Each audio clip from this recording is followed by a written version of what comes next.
chapter of Ecclesiastes. Amen.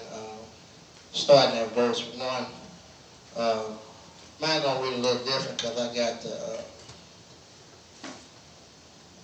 New King James Version, so a word or two might read a little different. It says, to everything there is a season, a time for every purpose under the heaven, a time to be born and a time to die, a time to plant, a time to pluck what has been planted, a time to kill, a time to heal, a time to break down, and a time to build up, a time to weep, a time to laugh, a time to mourn, and a time to dance, a time to cast away stones, a time to gather stones, a time to embrace, and a time to refrain from embracing, a time to gain, and a time to lose, a time to keep, and a time to throw away, a time to tear, and a time to sow, and a time to keep silence, and a time to speak,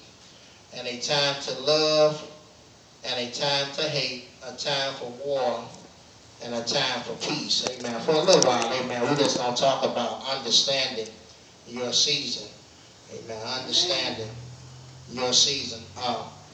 What happens is that in here, I like this because there's a lot going on in these eight verses to deal with Christians back then and today. I always say, as sure as you live, you know, everybody always say that sure as you're born, that you're gonna die. Amen. You are gonna die. But I always say, what are you doing between that dash that they put, on your tombstone? What have you accomplished? What is your life? What can people really say about you? You know, from whatever year you was born to that dash. What would people say? My mind always ponders that for every homegoing funeral, the church is like super packed out.